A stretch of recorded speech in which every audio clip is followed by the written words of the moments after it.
What's up, guys? Welcome back. I've got a brand new ParkZone Sport Cub S2. This was a NIB purchase. I bought it about a month ago. If you guys know me, I'm always looking for new in-box airplanes, helis, new old stock, anything like that. I have a lot of fun with that kind of stuff. It's very nostalgic for me. I had one of these back in 2014, and that's the last time I owned one. Pretty cool that this airplane has been sitting in a box for 10 years, but super happy to have it. Awesome to have a brand new copy like this. If you guys have the HobbyZone Carbon Cub, it's essentially the same airplane. This is just the Gen 1 version of it, if you will. So we'll take it up and fly it around. Nothing too special about this one since they technically still make it, but pretty cool nonetheless just to have something like this. It's been many years since I flew my original one, and it's been a long time since I've flown the old 3S power systems of the day. And I have to say, I was actually very impressed with just how powerful these older 3S systems were. This Cub has actually really good roll rate. It's very sporty. It's a little bit lethargic compared to your newer stuff, which Horizon seems that they are always trying to make their newer stuff very agile, no matter what kind of model it is. But you know, if you remember back in the day, 3S 2200, that was, you know, that was the popular battery. Now everything is a 4S 2200. This actually runs off of a 3S 1300. So it's extremely light. This whole airplane is light and simple with very light wing loading.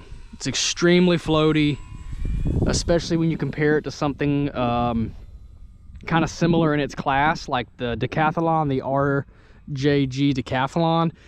That is a, you know, similarly sized airplane, a 4S 2200. It's way heavier than this airplane, and it lacks flaps as well. There's no flaps on this. You can install them, but I don't have them installed.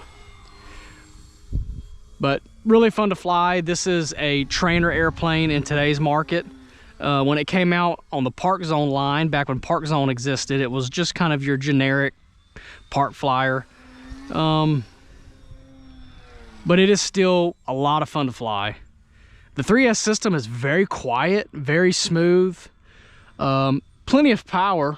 Let me do a vertical for you guys. Very quiet. We're still gaining altitude, and it looks like it's gonna stall right there, but that is very respectable. That's a lot of vertical. This is a very light airplane, but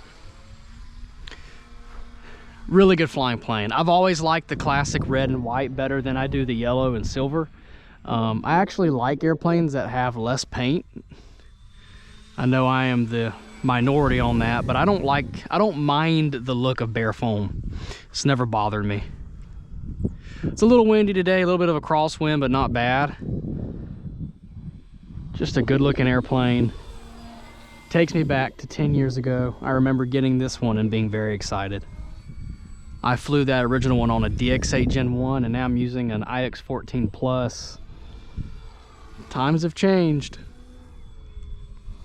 All right, let's go ahead and bring it in. Keep it nice and short, since this airplane, like I said earlier, they technically still make it.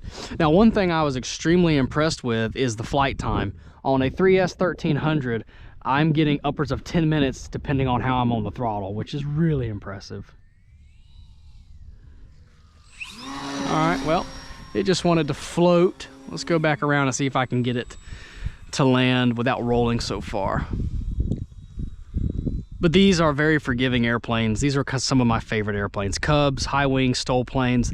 Not only do they look nice, but they're just so forgiving. They're fun. A little bit better. Not a whole lot of movement on that rudder back there. But anyway, Yep, pretty cool to have a new in-box one of these, or it used to be a new in-box one, but it is cool to have a new copy of an airplane that's about 10 or 11 years old now. So anyway, if you guys have one of these, or if you have the Carbon Cub version, let me know how you like it, and I appreciate you watching.